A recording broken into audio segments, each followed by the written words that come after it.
Let's kick it off. All right. Thank you, everybody, for joining us today, Rethinking Sustainability with Systems Thinking.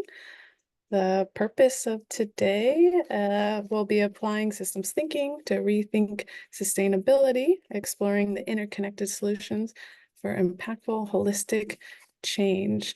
Before I jump into the facilitators and coach, let's kind of just briefly recap what's going on today. So short intro, introduction to the coaches, the workshop layout and challenge frame, and then 90 minutes.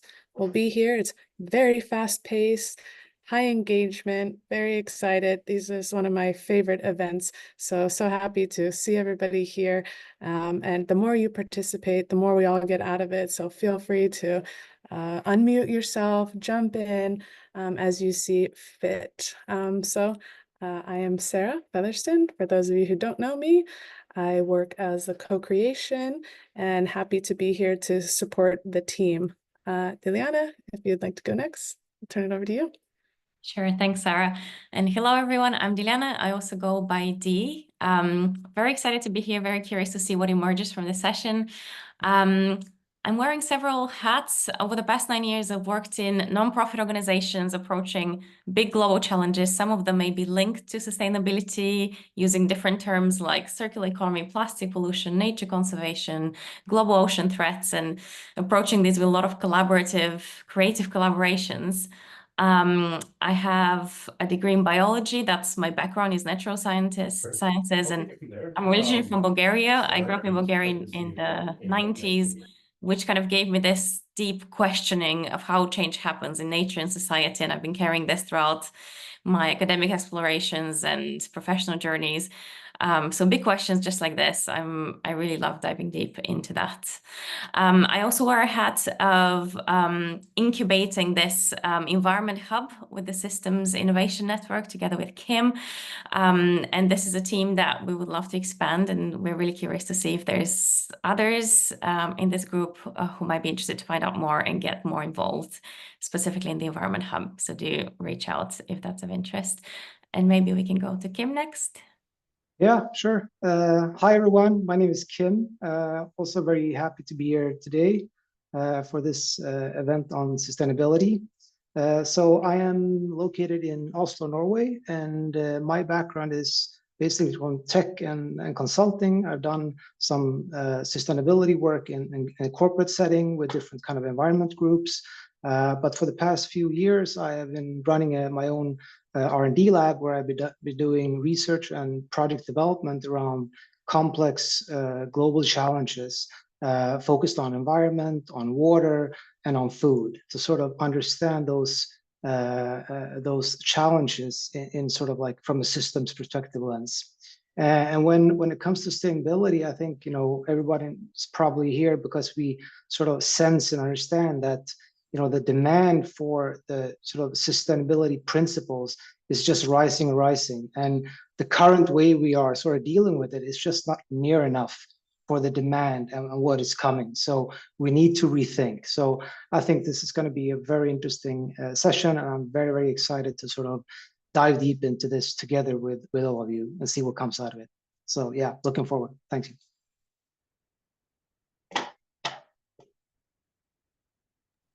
So we just like to start with a little warm up. If you don't mind, we have little dots down here.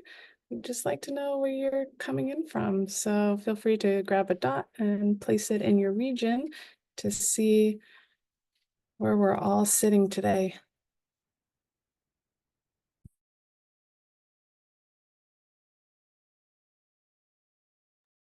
As usual, we have a handful of people in Europe.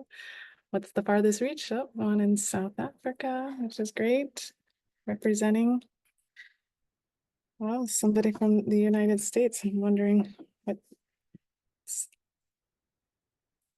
midday there.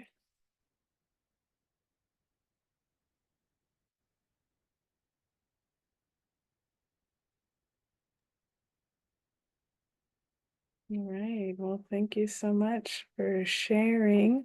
a little bit more about where you're coming from. We're gonna also spend some more time connecting because we really think it's really important to spend that time connecting with one another, but we'll look at that as we move along this journey today. So from here, we're gonna just jump into things, if you don't mind, around the challenging, the framing the challenge. So I'm gonna pass it over to you, Dee, who will walk you through this.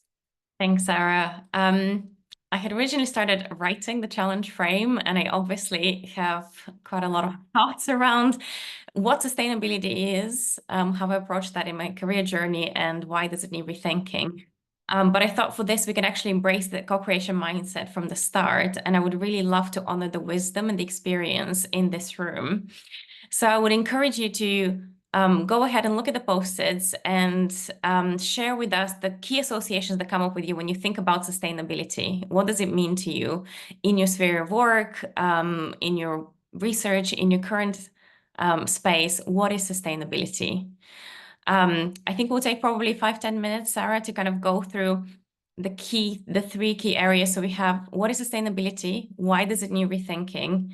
And any examples of initiatives that are currently focusing on sustainability or going beyond the sustainability paradigm.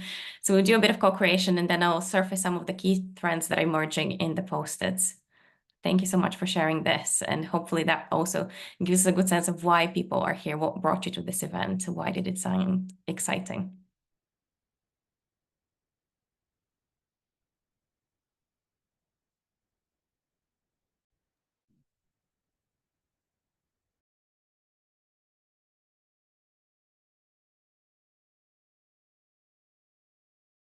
Dee, did you say you wanted 3 minutes? So yeah, so 10 minutes for all three questions. Okay. Yes, So feel Yeah. free to move to the three, and then we can discuss some of the trends. Thank you for timekeeping. Yeah.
I can see people have moved into rethinking sustainability, and we're about halfway through the time. So let's start moving down towards the challenge frame. Thank you.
If you haven't made your way down, I encourage you to keep moving.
Beautiful. All right. Steve, you want to start at the top and say any few words? Yeah, I can extract some of the kind of initial frames, and people feel free to jump in. I'm seeing quite a lot around thriving, collective thriving. What is sustainability, planetary health within planetary boundaries, spaces where people, communities, planet, safe and just space for humanity, global justice, environmental justice, the intersection of those. I also did see some greenwashing coming up, even in thinking what is sustainability, which kind of bleeds into why does it need rethinking. And I guess it's also kind of, we may be using some different language. There's positive impact, livable planets, planetary health, but it is converging towards that balance of what are the conditions needed for this collective thriving. And looking into, so obviously the image that was chosen there was quite provocative, and maybe some of you are more familiar with it. Going from conventional green, sustainable, restorative, regenerative is also suggesting how we're cutting the cake can be quite different. The restrictions of the current sustainability paradigm, holistic thinking, is it systemic, quite siloed approach to different considerations within sustainability, improving existing practices.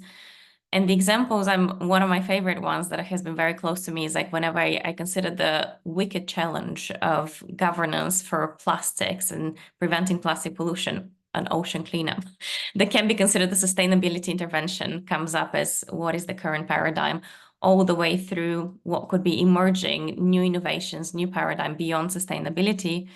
There's well-being economics, integrated care communities, regenerative farming.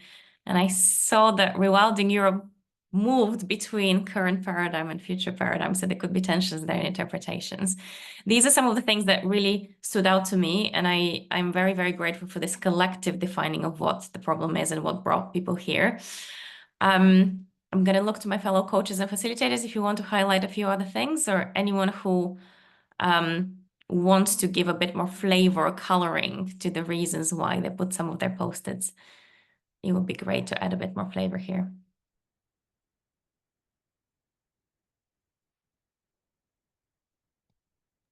So at this point, I'll invite Kim if you want to see any post-its or anybody else. Okay. Did you share something? Go ahead. Yeah, if anyone want to share something, because I think it's important that we sort of, I mean, there's so many ideas and there's so many different ways that we can look at this sort of challenge and what's beyond sustainability. But we are, co-creating is also the frame for this kind of challenge. So if anyone has anything that they put down that they would sort of mention something, please do. Great. But I think Federico. Yeah. You want to jump in here? Great. And then Federico? Yeah, do you hear me there? Yeah. Yeah. Yes, great. Hi, good morning or good afternoon to most of you. I just wanted to make a comment. I'm in my phone, so I couldn't put a post-it. But on using the graph of regeneration and sustainability as departing point to the conversation, I think it could be a bit tricky. Because that graph departs, it depends if we're using sustainability as a movement or as a quality. So sustainability is just a quality of a system, that it can be sustainable. It can perdure over time. It can sustain itself over time. It's just a characteristic of a system. But it has turned into a movement over the last decades.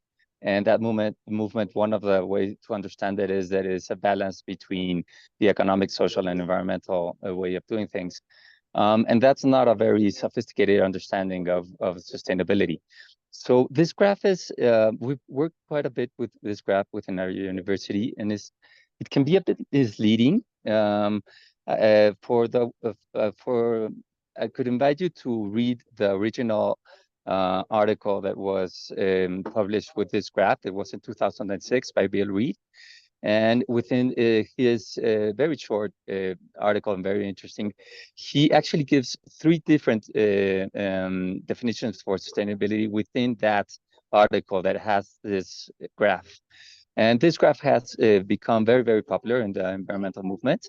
And I would encourage everyone to read that and see that it's a bit confusing to understand what Bill Reed was meaning by sustainability, and why he was putting it there as zero impact, which I don't think is the best way to understand sustainability. Again, always thinking that sustainability can be either a movement, and we could criticize that movement with what it has done, and we have to go beyond the only superficial solutions, and we have to explore systemic solutions, or as a quality of the system, if we want a specific system to be sustainable over time. And this second way of understanding the sustainability was the way that was first used in the Brundtland report as sustainable development. So yeah, I think we're very confused with the term sustainability, and I'm not very sure if this graph actually helps to go deeper into that understanding of that term in particular. Yeah, some really good thoughts there, Federico. And I mean, I think, you know, these are just models, so they're not perfect. And I think there's a very good point to what you say about regenerative has been sort of like this term and catchphrase that's being used more and more. And, you know, we can look at that from many different angles. But I'm really sort of resonating to what you say, that we need to go beyond. It needs to be more about what's the value we have here, not just the movement. So, but hopefully we will explore this more. So thanks for sort of lifting that up, and we can sort of have that back in mind. So thanks, really cool. And if you could provide us a link to the article, we would all appreciate it. Yes, I do that. I'm going to try it with my phone, and it's a really interesting article. And yeah, just notice the 3 different definitions that Bill Reed gives to sustainability, and each one of them is really, really different. Thank you, Federico.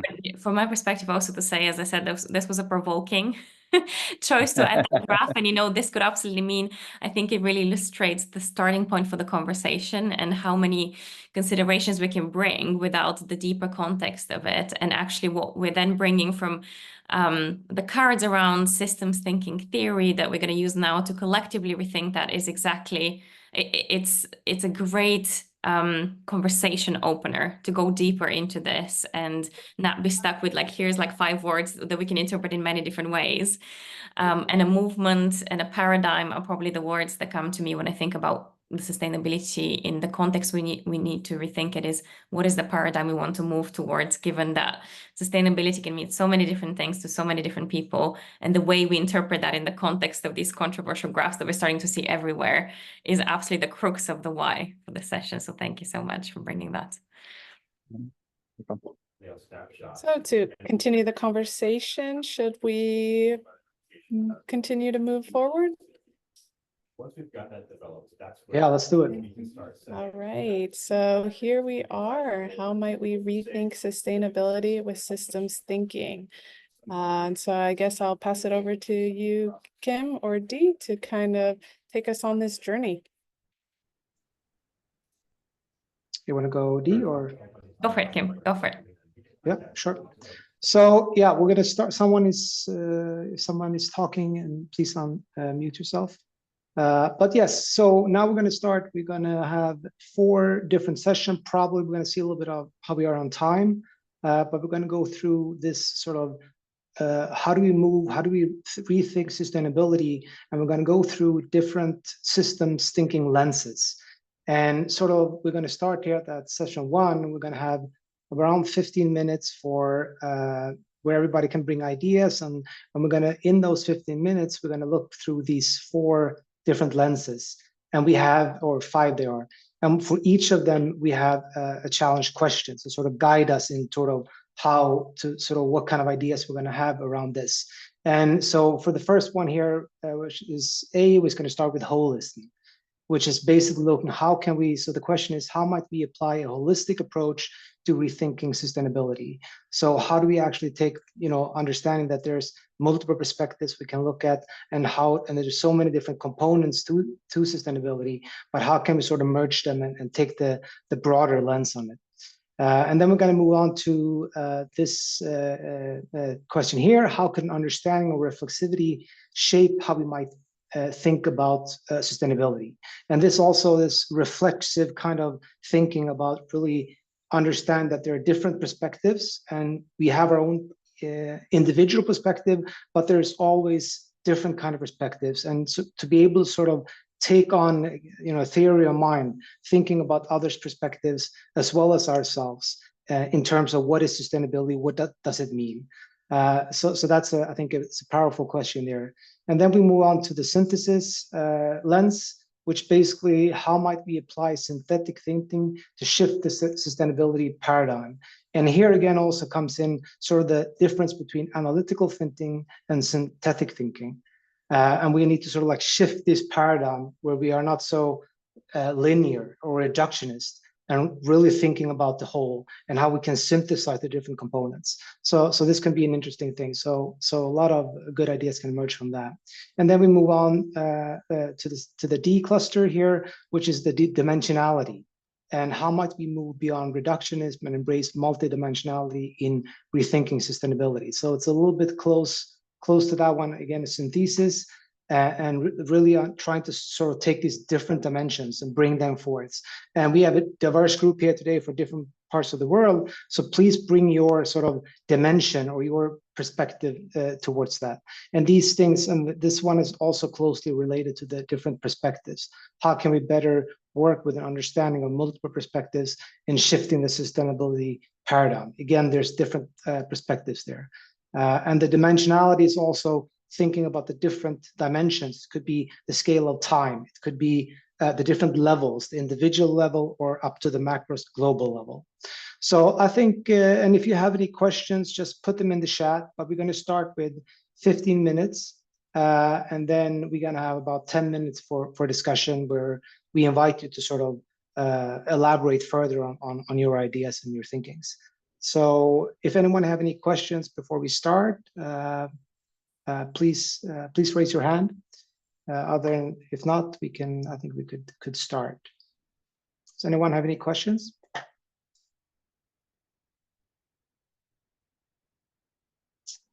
No? Okay, then we go. So, and again, if you get stuck somewhere, if there's any questions, please just put them in the chat yeah. So yeah, let's go.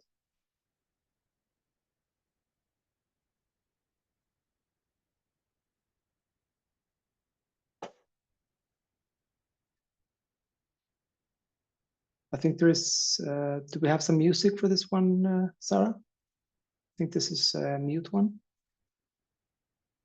It was the one below the timer there. So if you can stop that timer and put this, oh, okay. Not sure why. Yeah, there we go. There we go. Okay, let's go, guys.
Well,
a lot of good ideas here.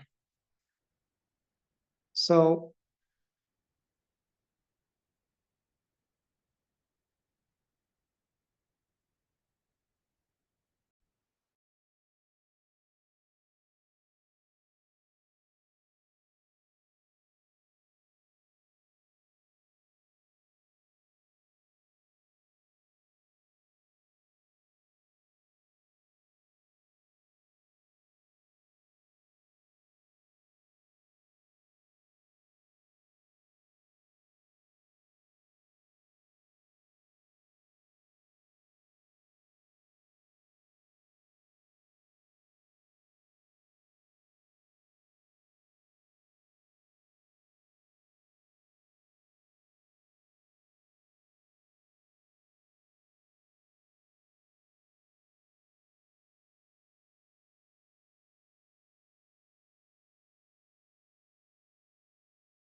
If you're stuck on A and B and C, make sure you're getting through those to not miss out on D and E. So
I'm adding a few icons, expressive icons. So if you see any stickers that you are having any question about or that you think is very interesting or a thumbs up, you can use those icons and put them on the sticker. That gives everybody a good signal and we can raise it.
All right. So many great things I can already tell. So at this point, what we're going to do is turn it over to the coaches who have been analyzing and reading everything that you have written down.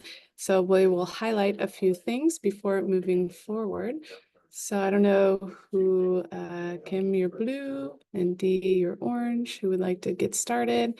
And then if you are selected, we would love for you to elaborate more and just share where you're coming from and your perspective. So go ahead, one of you. Yeah, you can start, Dee. Sounds good. I would love to start with using nature concepts to illustrate the concept of holism. For example, drawing on indigenous teachings. I've recently been reading Braiding Sweetgrass, so I'm very partial to this one. I would love to hear a bit more if you would like to share. Either if you share the post-it or if you want to comment on it, even if it wasn't yours. So yeah, that was mine. I'm from Canada. So I'm not Indigenous, but of course we're working on truth and reconciliation with the Indigenous communities. And I just continue to be fascinated and intrigued by the teachings that they have and the lessons that they can offer. And I think more than anything, in my recent memory, it is sort of a bit of an opening for us to explore holism, just through their teaching and their perspective. So I think that's a real benefit that we have in Canada, that we've got this sort of door opening that we can walk through if we're open to it. So that's what I'm seeing a little bit here in Canada anyways.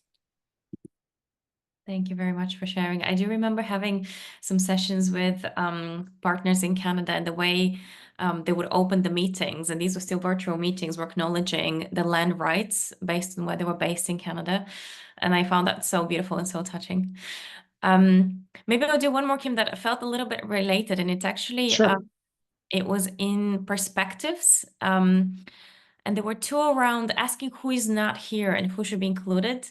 And there was also the suggestion of adding a chair, like they do in Japan, for example, for future generations to be represented in the conversation. I would love to hear a bit more about that inclusion of perspectives that are missing, especially unborn generations, and how those can be represented. Yeah, sure. That was mine.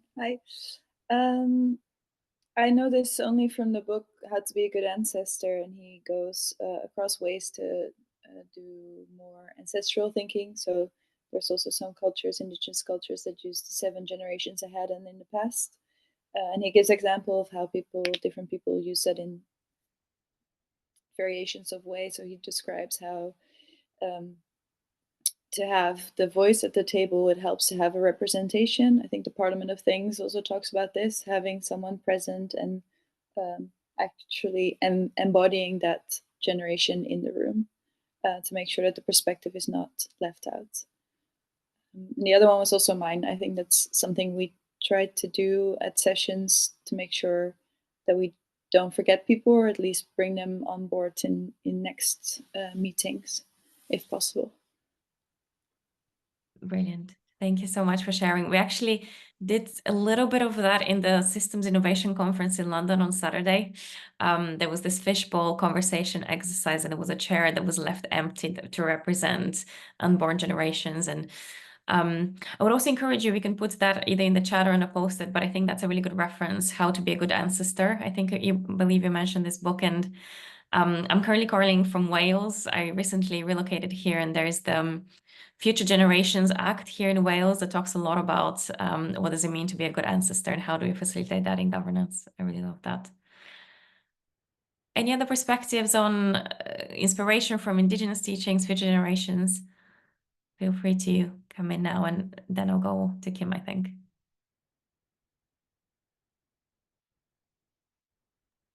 Yeah, Kim? Yeah, sure. Yeah, I really like that, Cecilia. I mean, with sort of like, it gives us this sort of opportunity to think more long term and really backwards. What are our ancestry and where do we come from? But also for the future generations. So I really like that, and I think it's a sort of like a mental practice to sort of start thinking in those longer terms. And I think it's going to be required for us to do that. But I saw this one in reflexivity that I really liked, that I think is very important, which is from Julia Bena about metacognition, learning to monitor our own minds and thinking patterns and sort of learning how to learn. So would you please expand a little bit on that, Julia? What were you thinking there? Yeah, I can, but I don't know. I think that was quite a concise point, but I think what I mean is like if we need to learn to understand and identify where how we're thinking and and about our mental models as well, and to monitor that and to be able to catch ourselves in the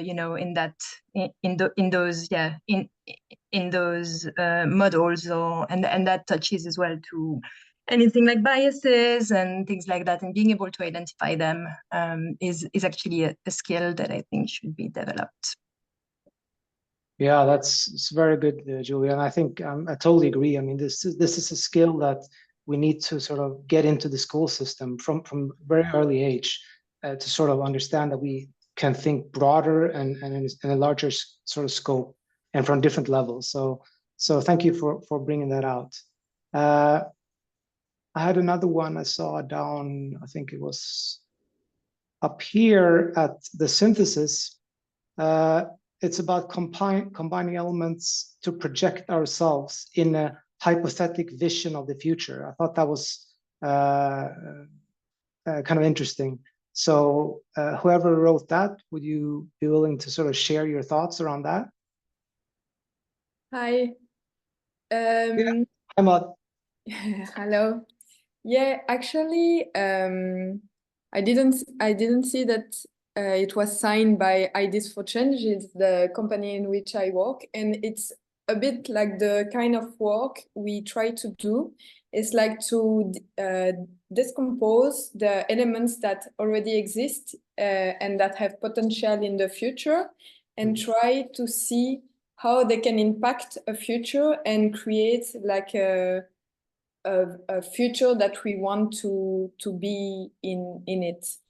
So basically, it can be like looking at the technologies, the social trends, and any kind of that elements, and combine them together with the elements that already exist in our world, and try to just like envision the future. Because we are creating the future in the end, like the future doesn't exist. So I guess seeing all the elements and be capable to join them in a way, it's creating a future. Yeah, that's really, I think that's powerful, Maud, and I think that's something that we also need to practice on, because we have to sort of envision something that might be very different from the past, and we need different kind of models and practices in order to do that. So it could be role playing, it could be sort of painting a different scenario and working together with others to sort of play around with this, so we can inspire ourselves and others. So I think, yeah, that's a very interesting and I guess it's also maybe putting value on things that maybe today doesn't have any value, but can have value in the future. And so, yeah. Yeah, that's also very, I mean, I think that's a foundational aspect about what do we value, right? And that's something that we really got to use critical thinking and really look deep into what are our value system. Because if you use the existing value system, that's not going to create the future that we want. So we really need to think about, and this is a collective sort of discussion, what are the values that we want to bring forth for the next generations and the future. So yeah, thank you for bringing that up. Before we close, do you have any, Dee, do you have any others that you wanted to raise? Yes, maybe again, two that I found a little bit linked. Under reflexivity, there was a blue post that talks about the role of humility, which I hadn't actually, it wasn't the first thing that comes to mind when I think about the reflexivity, but then I looked at it as like, oof, yes, this is so powerful. So I would love to talk about the role of humility, and then under dimensionality and how might we move beyond reductionism and embrace dimensionality and rethinking sustainability, there was one around becoming skilled in participatory practice to facilitate this. And I think there's something about the role of humility in developing a participatory practice and facilitation. So either of those two, would love to hear a bit more and bring those to life. Humility and participatory practice. Yeah.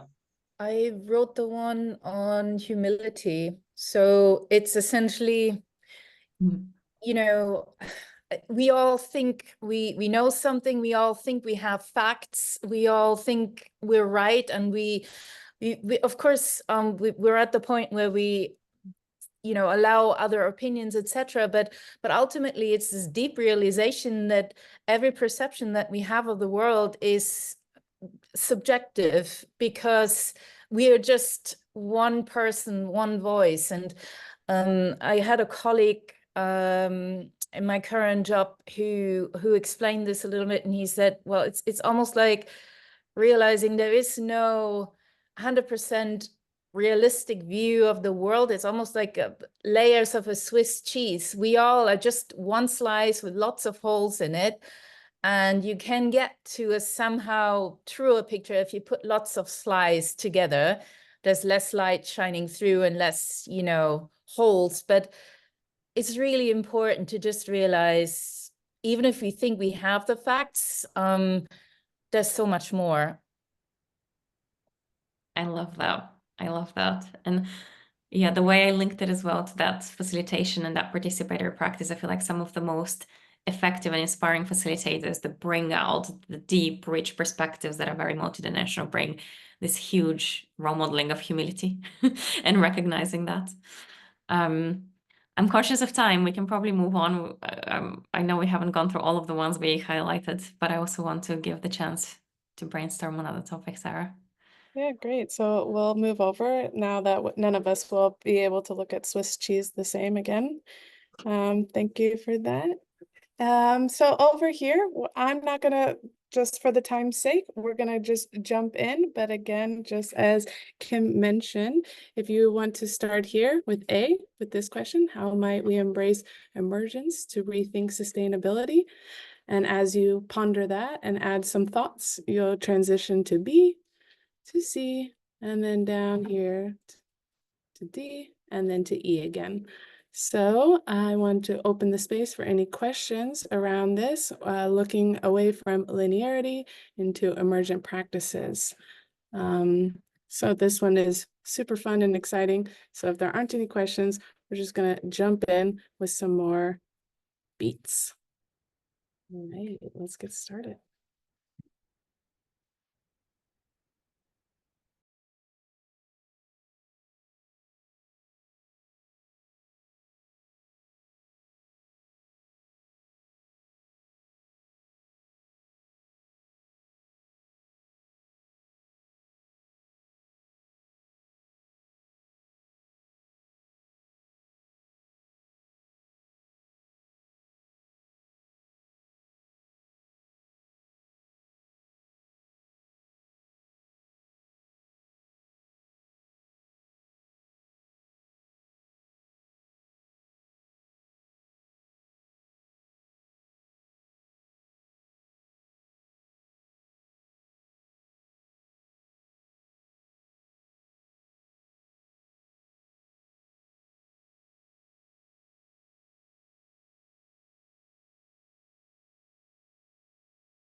All right, like last time, we're gonna just jump right in to save some time.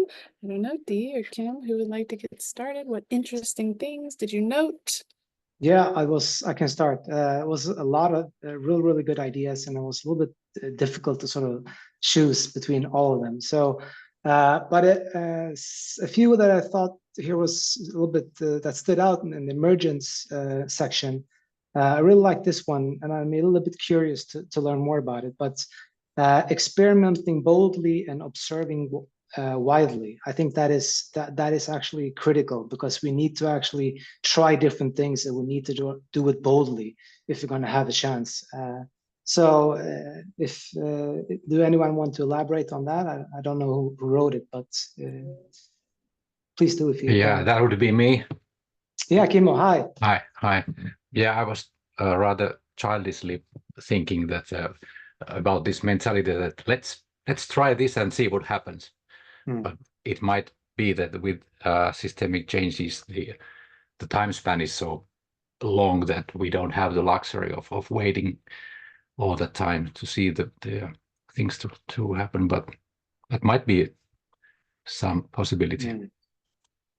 Yeah, very good thinking there, Kim, and I totally agree. I mean, we don't really have the time. The time is a luxury, right? And these things are happening very quickly in not just sustainability per se, but there's so many different things happening at the same time. So I think we need to dare to think boldly and sort of be a little bit playful about that. And so, yeah, very interesting.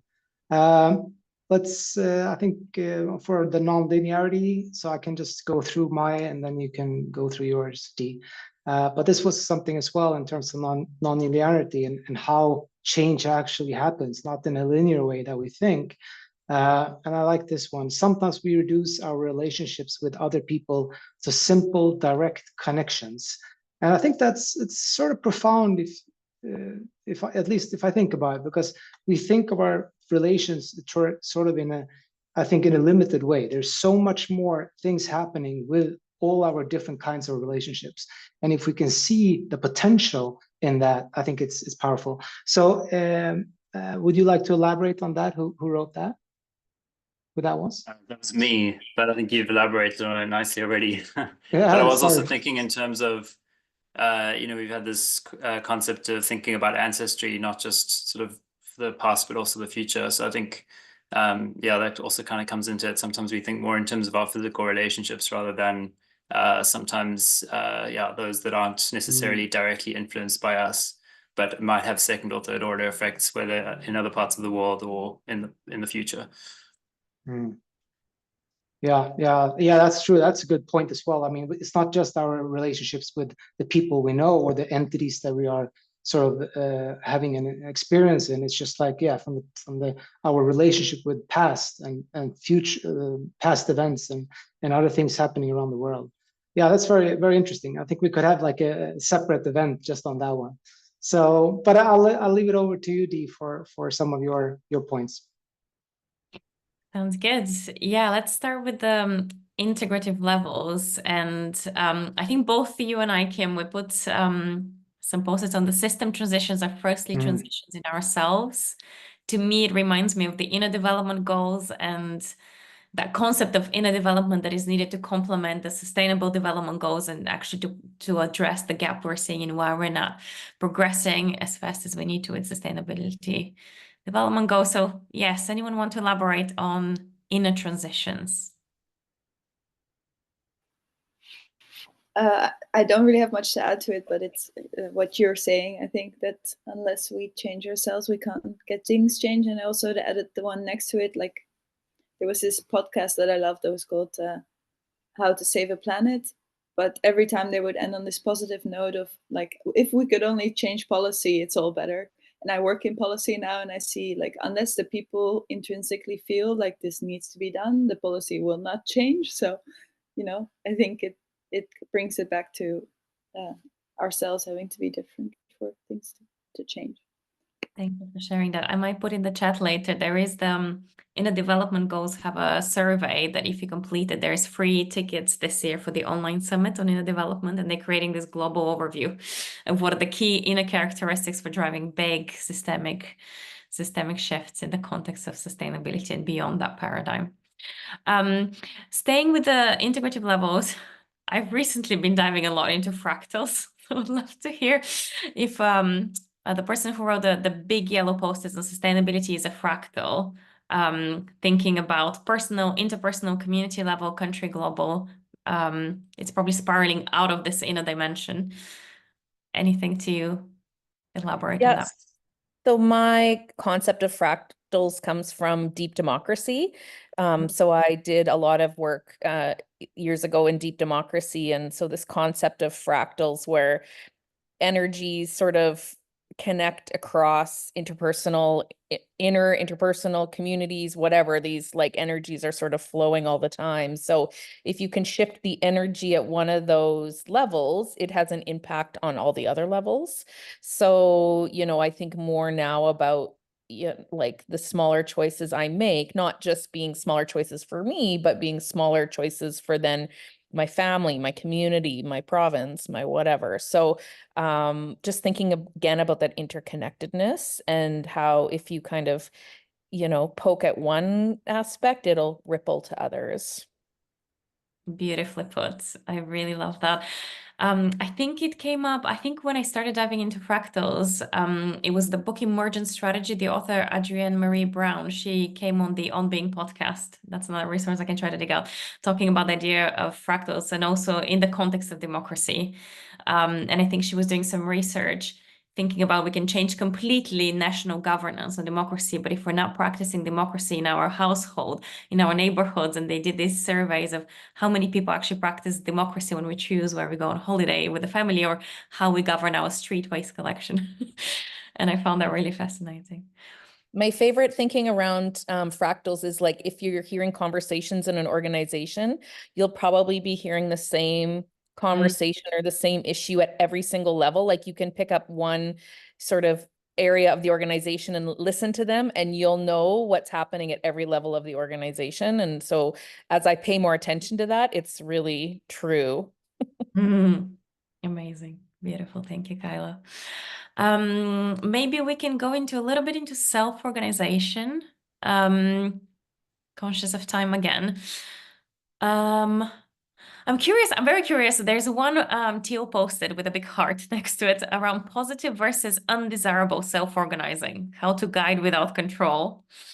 I want to lean into this tension and would love to hear more about that. That was actually me again, and it comes from conversations I had during my masters with a group of people that we were just talking about this idea of transition and moving towards positive outcomes, but also the need to just acknowledge that systems are not controllable and outcomes are not controllable. So how do you kind of allow for the self-organization needed to, you know, because that's what you want ultimately. You don't want to move from one structure of control to another structure of control. You want to actually shift the paradigm toward, you know, sort of self-organizing fractals, really. So, but how do you do that while also influencing positive, you know, desirable systems? Because obviously we can also go towards undesirable systems. Yeah. I don't know the answer. I think that's brilliant. And I think it's like, how do we sort of find the space where we can allow for that? And I think it sort of relates a little bit to sort of this one here. I think self-organization comes from convening, holding space for others to organize more effectively. Strong role of system convener here. So just wanted to hear that as well. If someone want to elaborate. That was Kyla again. Yeah. So yeah, that was me. Yeah. Okay. So yeah, just quickly then. Yeah. I just work with an organization where they're trying to facilitate health system improvement. And I think in the last year through systems thinking, we've realized that it's more not as much about us doing things to improve the healthcare system. It's creating the space where people in the healthcare system can do it. So we've really shifted a little bit to like, we are conveners, and that is a role that is valued and of value in system change. Yeah. Yeah, I like that. Just wanted to, a little bit comment on Jeremy's there, the positive and desirable organization. I think that's because we're so used to having this control. So we are, I think a lot of people are uncomfortable self-organizing. And I think that's something also we got to practice on, and seeing that we are fully capable of organizing ourselves. We don't need someone who stands and tell us what to do. So, but this is something we got to discover. So yeah. All right, time's up already. Like we said, it goes fast. So we'll head down to number 3, which is moving away from disconnected to more networked. So like the last time, we have A, and then as I think everybody feels very comfortable now, I'm sure. So we're just gonna jump in. I'm gonna set the timer and let's get going.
Sorry, all right, I'm gonna stop a little bit early just for time's sake and lean into Dee or Kim who'd like to get started. Kim, shall I make a start? Yeah, start. I would love to talk about there was a very specific example that made me smile. Looking for complementarity. How can farmers move to sustainable practices, be supported by hospitals wanting to serve sustainable food? It was very specific and it already had like lots of emojis and reactions to it. So this was specifically under networked approaches and how they can help us. So I'd love to, anyone wants to elaborate on this. It seemed very specific. Sure. Later I found out it could maybe be better at synergies, but yeah, it's a project in the Netherlands to, there's a gap of 3 years between being a normal farmer, quote unquote, to being organic before you can sell at organic prices. So there's a massive like time period of transition pain, and how do you help that transition pain while at the same time there's people around you trying to become more sustainable, and sort of matching these two and bringing two puzzle pieces together that would normally not meet, I think is really beautiful. And I'm trying to look for that more now also in my work. That's really cool. I really love that. It maybe ties us nicely to relational thinking and we can only move at the speed of trust. That came up in several different post-its. The speed of trust, the importance of building trust and collaboration. Would anyone like to speak to that and give it a bit more flavor?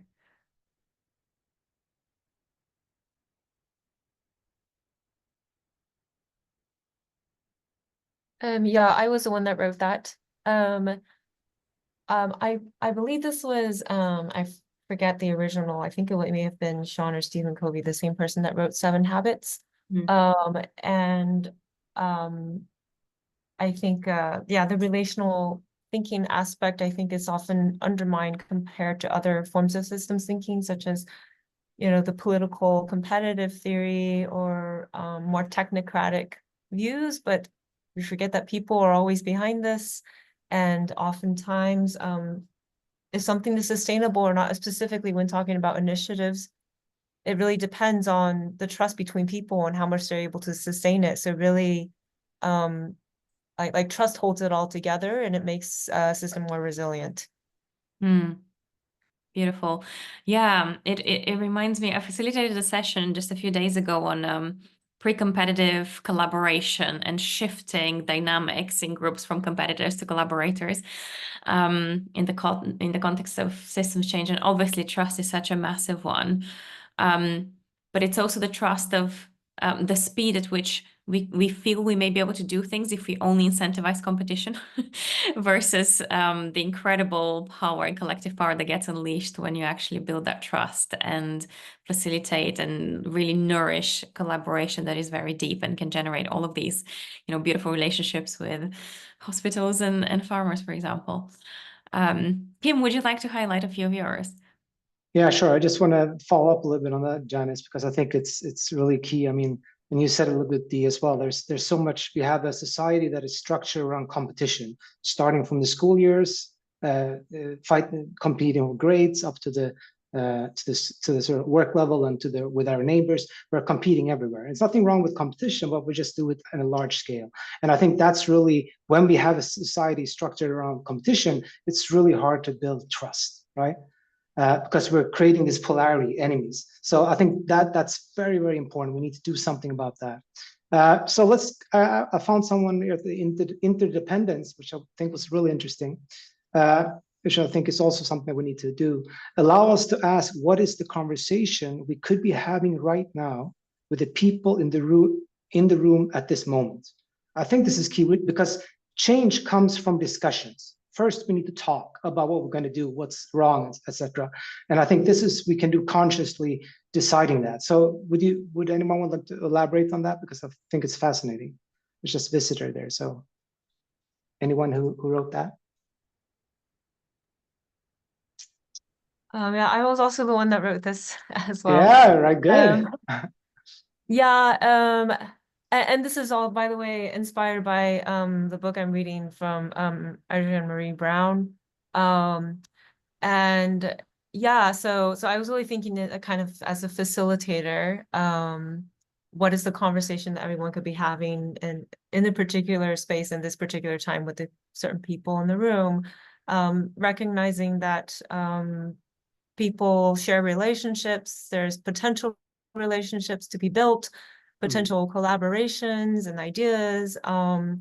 And so I think just a recognition of interdependence allows us to have that lens and thinking like there's things we can do together, and there's a lot of relationships that can be built. There's always some underlying network or something we can weave. And that kind of relates to the relationships built at the speed of trust as well, which is what's next posted. So yeah. Yeah, thanks for that, Jen. It's really good. I think, yeah, it's critical, and it starts with discussions and relationships. Before I can just do one more quick before maybe Dee can finish off. Going up to the decentralization, and I found this one: diversity helps improvements, and each decentralized improvement can inspire other nodes to improve. I think this is interesting because we live in this homogeneous sort of society where we sort of this rich diverseness, but we want things to be homogeneous. So maybe you could, if you could want to elaborate a little bit on what you were thinking there, would be really interesting. Yeah, for that, I get inspired, for example, by the Fab Lab movement or like any hacking movement, like and the open source movement in general. So each time there is someone that can just like fork a project and make an improvement, and then you find new solutions that you haven't thought about it before, or even like some problems you haven't taken in mind. So it just like then if you just decentralize the way of making things, then you can just like elaborate so many different solutions that can complement each other. Yeah, so true. Well, there's so much things to learn from the open source Web3 community. So yeah, a lot of different cool models. So yeah, I'll let you, Dee, to sort of finish up. There's the one last question you have. Sounds good. I felt like we cannot talk about rethinking sustainability without touching on power dynamics, which is definitely playing out in the current sustainability paradigm. So there was a posted in network science that talks about working with current power dynamics versus against them. At the same time, there is a posted on the decentralization that talks about the potential to transform power dynamics. So I would invite either of those two perspectives to come in and maybe get a bit deeper into what do we do with the current power dynamics and how can we rethink those with this concept on decentralization and network science. I can speak to the first, working with existing power dynamics rather than against them. If immediately the reaction is there's a concentrated power now and we need to work against it, the underlying assumption is that it is bad, and the reason why it evolved is also bad, or it has evolved into something bad. We want to change the system, so we assume the power in the system, there's negativity, but ultimately it's more complex than that. And it's more complex. It's not a modern Robin Hood who needs to fight, the existing power. Plus, it's much more difficult because the resistance will be tremendous to work against that power. And I'm thinking specifically, I'm working in a business context, so I'm thinking of corporate power. And so rather than going directly against it, it's much, I think, more effective to think why has it evolved? What led to it? What are the good bits? What are the bad bits? And how can I look at the dynamics that come out of it and dissolve those negative things? Speaking of all the other things that we've talked about in terms of, how systems work, again, rather than saying the system needs to change, what's the power, automatically assuming it's bad and then going against it, or also maybe ignoring it. I love that. I love that. And it can be so simple to make these assumptions and polarize power dynamics and kind of apply this like solutionistic reductionist way.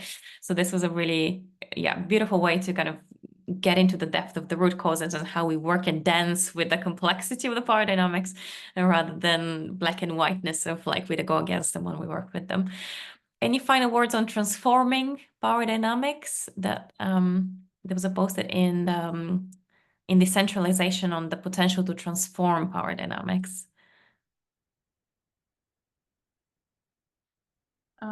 Yeah, sure. I wrote that post-it, and I think it was a very good way to start this discussion about power dynamics, of not just saying black and white on it, but thinking about specific decentralization. Yeah, it's as Kirsten was saying, it's not demonizing them, but then thinking the whys and how we can transform them for positive change, and how we have been talking about emerging grassroots movements, emerging ideas, and so many times it's not possible for these emerging ideas to become so if the power dynamics don't allow it. So that's what I was thinking about.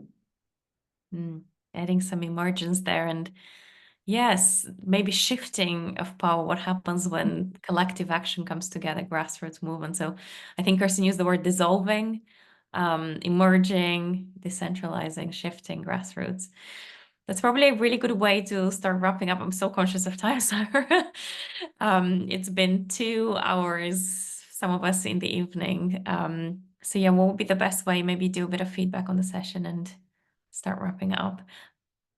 Yeah, time goes by fast, like we said. It's very high paced. So we invite you that this Mira will be available to you. So although we won't be able to go through this last section, like I said, please feel free to dive in here at any point and throw some more post-its on there to kind of fill this space out. So we'll just kind of move our way up here for some feedback. What did you think? How did you feel? Most importantly, ideas and comments. And these can be ideas from the sessions, comments you still have that weren't necessarily captured, or what's possible beyond this. So think about, this was a great session. What could come of this? What could be the next steps? Are you interested in continuing these conversations? What does that look like to you? So please feel free to jump in here. And of course, what we say, the most important thing is to connect with one another. A lot of us met each other in person at the conference, and we now realize the power of connection. And so, yes, it's virtually, but it was so great to connect with everybody. So please drop your LinkedIn and get to know one another. I love virtual coffee chats myself. So feel free to reach out to one of us or explore all these amazing resources that are still filling in. And ultimately, join the Environment Hub to hear more about what's going on and what they're doing. And I don't know if you want to share any upcoming things or share anything about the Environmental Hub. Yeah, sure. Yeah, so